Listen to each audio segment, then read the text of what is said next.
امام یافعی رحمۃ اللہ تعالی نے اس کو لکھا بھی.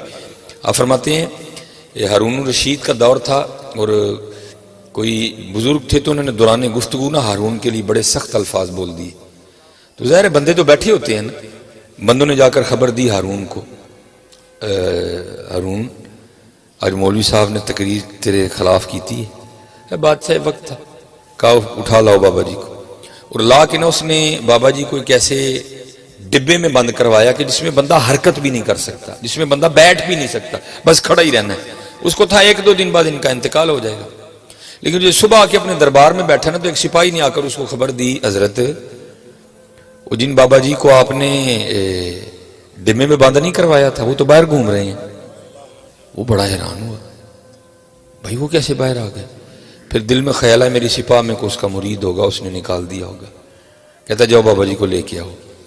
امام یافعی نے لکھا ہے کہ وہ بابا جی کو لے کے آئے. اب جو ہارون اور بابا جی کی آپس میں گفتگو ہوئی, وہ ہارون ان سے پوچھتا ہے بابا جی یہ آپ کو باغ میں کون لے کے گیا؟ اس کو تھا میری سپاہ میں سے کو لے کے گیا ہوگا. وہ آگے کہتے ہیں جس نے مجھے ڈبے سے نکالا. وہ پھر پوچھتا آپ کو ڈبے میں سے کس نے نکالا؟ آپ نے فرمایا جو مجھے باغ میں لے کے گئے. اب ظاہر ہارون بھی فاضل آدمی تھا, سمجھ تو ہو بھی گیا بات ہے کیا. امام یافعی لکھتے ہیں سر پہ ہاتھ رکھ کے نہ کہتا ہے یہ کتنی عجیب بات ہے. آپ نے آگے سے فرمایا ہارون یہ تو بتا تیرے اور میرے رب کی کون سی بات عجیب نہیں ہے. وہ لکھا ہے اس نے اپنے وزیر کو بلایا اور بلا کر کہتا ہے بابا جی کو میرے شاہی گھوڑے پہ بٹھاؤ اور ان کو پورے بغداد کا چکر لگواؤ, اور ساتھ ایک بندہ نا یہ اعلان کرتا جائے یہ وہ ہیں جن کو ہارون نے ذلیل کرنا چاہا, یہ وہ ہیں جن کو ہارون نے ذلیل کرنا چاہا اور اللہ نے ان کو عزت دی, اور ہارون کو بھی ان کی عزت کرنی پڑ گئی ہے. جسے حضرت جی وہ رکھے اس کا کون کچھ بگاڑ سکتا ہے. یہ ابھی یہ عسر کا رنگ ہے حضرت جی. آپ انشاءاللہ ان قریب پاکستان کے حوالے سے یسر کا رنگ بھی دیکھیں گے. دیکھنا اس ملک کو اللہ نے کتنی بہاریں عطا فرمانی ہے. اس لیے حضرت جی خوب جو ہے نا, اور اب صرف نعروں کی نہیں حضرت, اب کچھ عملی اقدام کرنے کی ضرورت ہے حضرت. وہ نعروں سے کو 2 قدم اب آگے نکلتے ہیں کہ 70 سال ہو گئے نعرے مارتے ہوئے, اب نعروں سے نہیں حضرت, اب تھوڑا سا عملی کام کرتے ہیں حضرت. اور عملی کام کیا کرنا ہے؟ وہی رنگ جو ہمارے بڑوں کا رنگ تھا حضرت. یہ میلاد شریف کا ماہ ہے بھئی, کوئی میلاد شریف ایک دن تو نہیں ہے نا, ایک دن قوم اٹھے نعرے مارے یہ وہ کر کے سو جائے. اور بھائی جب تک اس وجود میں جان ہے تب تک ہی میلاد ہے حضرت جی. ہاں وہ والا رنگ اور ہے, یہ والا رنگ اور ہے. وہ رنگ 12 ربیع الاول کا تھا, وہ ہم نے کر لیا. اب یہ رنگ ہے جو تا حیات چاہیے حضرت. اور وہ رنگ کیا ہے؟ وہ لکھا ہے کہ جب حضور نبی کریم علیہ السلام کا وصال ہو گیا نا, آپ نے پردہ فرما لیا, باقی تو زندہ ہے واللہ, تو زندہ ہے واللہ, میرے چشم عالم سے چھپ جانے والے حضرت ہیں. وہ لکھا ہے کہ اگلے دن جب حضرت سیدنا صدیق اکبر رضی اللہ تعالیٰ عنہ خلیفہ رسول بنے نا, خلافت کا منصب آپ کے ذمہ آیا, خلیفہ بلا فصل, خلیفہ اول, ٹھیک ہے. وہ ایک بچی آ گئی اور آ کے نا اس نے رونا شروع کر دیا جناب صدیق اکبر رضی اللہ تعالیٰ عنہ کے پاس. آ کے نا اس نے رونا شروع کر دیا. آپ نے اسے پوچھا کیوں رو رہی ہو؟ عرض کرتی اس لیے رو رہی ہوں کہ حضور نبی کریم علیہ السلام کا وصال ہو گیا.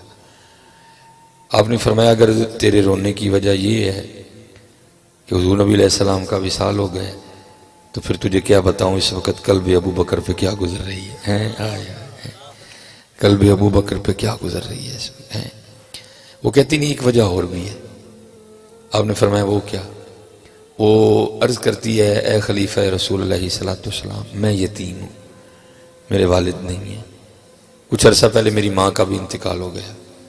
میری ایک دادی ہے جو آنکھوں سے اندھی ہے, نابینا ہے, اور میں ہوں اور ہماری بکریاں ہیں.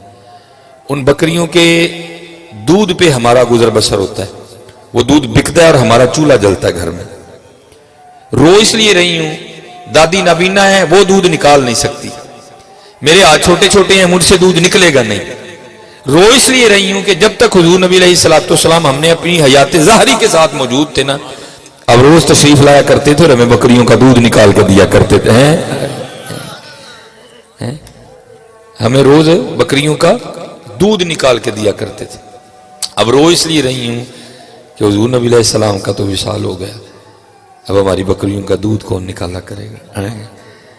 لکھا ہے کہ جناب سیدنا صدیق اکبر رضی اللہ تعالیٰ عنہ بھی رو پڑے. وَإِنَّكَ لَعَلَىٰ خُلُقٍ عَظِيمٍ، وہ نبیوں میں رحمت لقب پانے والا، مرادیں غریبوں کی بھر لانے والا، وہ اپنے پرائے کا غم کھانے والا. وہ لکھا ہے جناب سیدنا صدیق اکبر رضی اللہ تعالیٰ عنہ بھی رو پڑے. رو کے ناب اس لڑکی کو جواب کیا دیتے ہیں؟ آپ نے فرمایا تو نہ رو، حضور نبی علیہ السلام کا تو وصال ہو گیا، آپ نے تو رخ انور کو چھپا لیا، لیکن ابو بکر ابھی زندہ ہے، اور جب تک ابو بکر زندہ رہے گا تیری بکریوں کا دودھ اب ابو بکر آ کے نکالا کرے گا. اب پاکستان کو حضرت اسلام کی ضرورت ہے. کردار کا رنگ.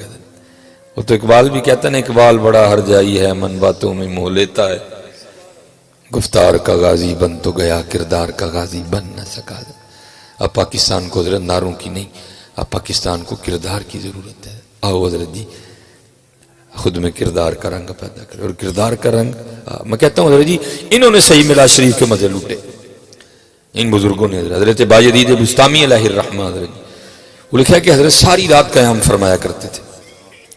وہ ایک رات حسب معمول حضرت اپنے سین میں کھڑے قیام فرما رہے تھے، نوافل پڑھ رہے تھے، تلاوت قرآن کریم جاری و ساری تھی. آپ کو اپنے ساتھ والے گھر سے نہ رونے کی آواز آئی. وہ گھر کسی مسلمان کا گھر نہیں تھا، مجوسی کا گھر تھا، لیکن تھے آپ کے ہمسائے. ٹھیک ہے جی، رونے کی آواز آئی. اللہ حضرت ان کا خشوع اور خضوع اس قدر زیادہ پختہ تھا کہ سارا بستان بھی مل کے روتا تو ان کے خشوع خضوع میں کوئی حلل نہیں آتا تھا. لیکن دل اتنی پریشان تھا، خدا خیر کرے بچہ رو کیوں رہا ہے. لیکن محتاط لوگ تھے، رات کے وقت دروازے پہ دستک نہیں دی. جب دن نکلا نا گہما گہمی ہو گئی، پھر جا کے دروازے پہ دستک دی. وہ ایک عورت نے دروازہ کھولا. اسے پوچھتے ہیں تیرا خامن کدھر ہے، تو دروازہ کیوں کھول رہی ہے؟ وہ آگے سے کہتی ہے میرے خامن تو ایک سفر پہ گئے ہوئے ہیں. آپ نے فرمایا ساری رات تیرے گھر سے بچے کے رونے کی آواز آتی رہی، خیر تو ہے؟ وہ کہنے لگی میرے خامن جو وقت مجھے دے کے گئے تھے نا کہ میں اس وقت تک آ جاؤں گا، خدا خیر کرے پتہ نہیں کیا معاملہ ہے، وہ آ نہیں سکے، اور جو خرچہ مجھے دے کے گئے تھے وہ ختم ہو گیا. اب ان کی غیر موجودگی میں میرے گھر بچہ پیدا ہوا ہے، اور اب حال میرا یہ ہے کہ رات کو دیے میں تیل ڈالنے کے پیسے بھی نہیں تھے. رات کو گھر میں اندھیرا تھا، اندھیرے کی وجہ سے بچہ ساری رات روتا رہا ہے. آپ گھبرا گئے، بازار گئے، ضرورت کی اشیاء خریدی، لا کے اس کو دی، اور فرمانے لگے میں بھی دھیان رکھوں گا، لیکن اگر کسی چیز کی ضرورت ہے تو بھی بلا جھجھک کسی کو بھیج کے منگوا لینا. ٹھیک ہے جی. وہ وقت گزر گیا، خامن واپس لوٹ آیا.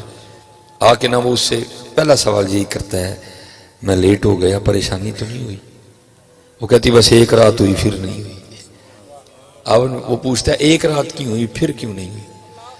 وہ کہتی ہے ایک رات ایسی بھی آئی کہ میرے پاس اتنے پیسے بھی نہیں تھے کہ میں دیے میں تیل ڈال کے روشنی کر لیتی. گھر میں اندھیرا تھا، ساری رات بچہ روتا رہا. اگلے دن جو ہمارے ہمسائے ہیں نا باجدید، انہوں نے دستک دی، حال حوال پوچھا، میں نے سارا مدعا بیان کر دیا. پھر اس کے بعد انہوں نے کوئی تکلیف نہیں آنے دی. اچھا وہ کہتا ہے چلو باقی باتیں بعد میں ہوگی، پہلے میں بھی پھر حضرت کا شکریہ ادا کر کے آتا ہوں. شکریہ ادا کیا کریں حضرت جی، بندہ کو شکریہ ادا کرنے سے چھوٹا نہیں ہوتا بلکہ اور بڑا ہو جاتا ہے. حضرت میں حضرت جی 2 بار باہر گیا ہوں. ظاہر حضرت جی راستے میں چلتے چلتے بندہ بندے سے ٹکرا ہی جاتا ہے. حضرت ساڑھے ہاتھ ٹکراؤ نا تو کوئی گھور دینے تے باہر ٹکراؤ تے سوری سر ہمارے ہاتھ ساڑھے تو گھور دینے حضرت جی. لیکن وہ حضرت جی سوری کرتے نہیں تھکتے. حضرت جی معذرت کرنے سے کوئی بندہ چھوٹا نہیں ہو جاتا. حضرت جی لاؤ یہ شکریہ معذرت، حضرت لاؤ یہ انداز اپنے میں یار. وہ شکریہ ادا کرنے آیا. اس نے آ کے دروازے پہ دستک دی، حضرت نے دروازہ کھولا اور کہتا حضور میں آپ کا ہمسایہ ہوں اور آپ نے میری غیر موجودگی میں میرے آل و عیال پہ بڑی شفقتیں فرمائی، تو میں حاضر ہوں آپ کا شکریہ ادا کرنے کے لیے. سنو حضرت جی آج پاکستان کو اس رنگ کی ضرورت ہے. آج ضرورت ہے پاکستان کو. اب اس کو فرماتے ہیں یار شکریہ چھڑ دوں، بڑا ایک رات بچہ رویا نا تو پہلے منو دے معافی دے. آپ نے فرمایا تو شکریہ کو چھوڑ دے. میں نے شکریہ کے لیے کیا ہی نہیں، میں نے تو اللہ اور اللہ کے رسول کے لیے کیا تھا. وہ جو ایک رات بچہ روتا رہا نا اور میں نفل پڑھتا رہا ہوں، تو یہ بتا تو نے مجھے اس پہ معاف کر دیا. عرض کرتا ہے حضور آپ کیسی باتیں کر رہے ہیں؟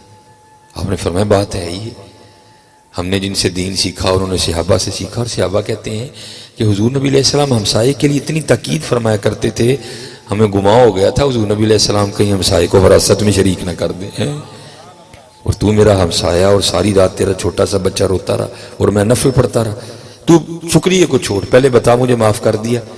پھر اس کی آنکھوں سے بھی پانی بہہ نکلا ہے۔ وہ اتنا سونا دین ہے، وہ اتنے سونے لوگ ہیں۔ وہ بھی عرض کرتا ہے حضور پھر آپ بھی معافی کو چھوڑے، پہلے کلمہ پڑھا کے مجھے بھی اس دین میں لے ہیں۔ آج اللہ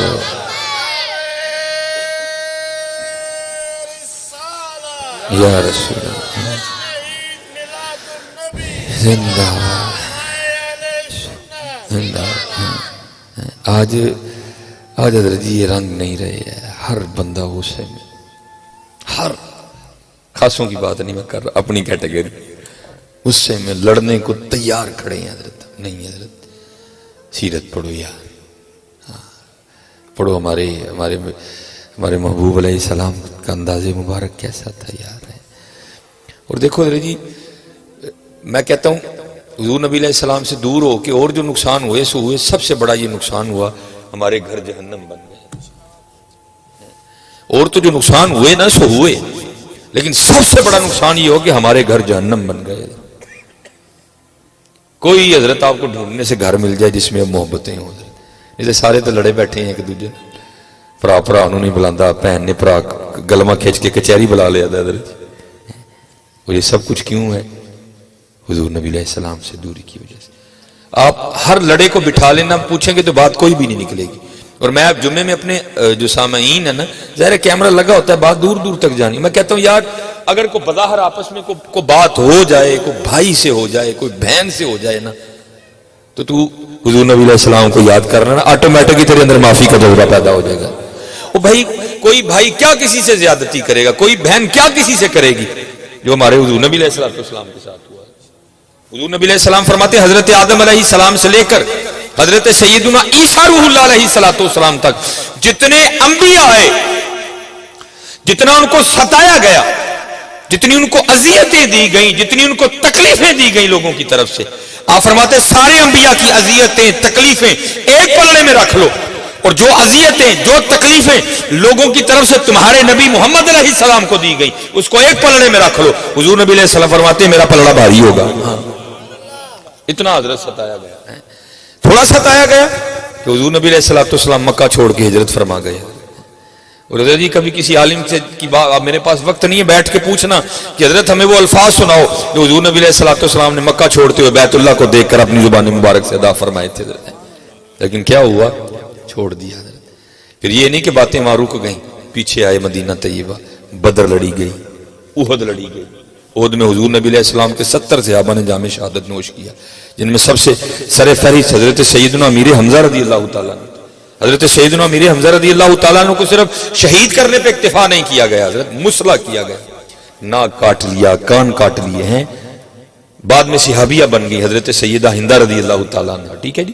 اور یہ یاد رکھنا حضرت اسلام لانے سے پہلے اگر کوئی صحابی ہو یا صحابیہ ہو، ان میں کوئی بات یہ تو اہل سنت کا مزاج نہیں ہے کہ اس پہ تانو تشنیع کرنا، حضرت یہ نہیں ہے اہل سنت کا مزاج۔ حضور نبی علیہ السلام نے فرمایا میرے صحابہ کے لیے اپنی زبانوں کو خاموش رکھو، بند رکھو میرے صحابہ کے لیے اپنی زبانوں کو، حضرت یہ نہیں اہل سنت کا مزاج کہ اگر اسلام قبول کرنے سے پہلے کسی سے کوئی ایسی حرکت ہوئی تھی، کوئی ایسا فعل سرزد ہوا تھا تو ہم بعد میں بھی اس کو اس حوالے سے یاد کریں، نہیں حضرت محبت ہی ہے، ادب ہی کرنا ہے صحابہ کا ہمیشہ۔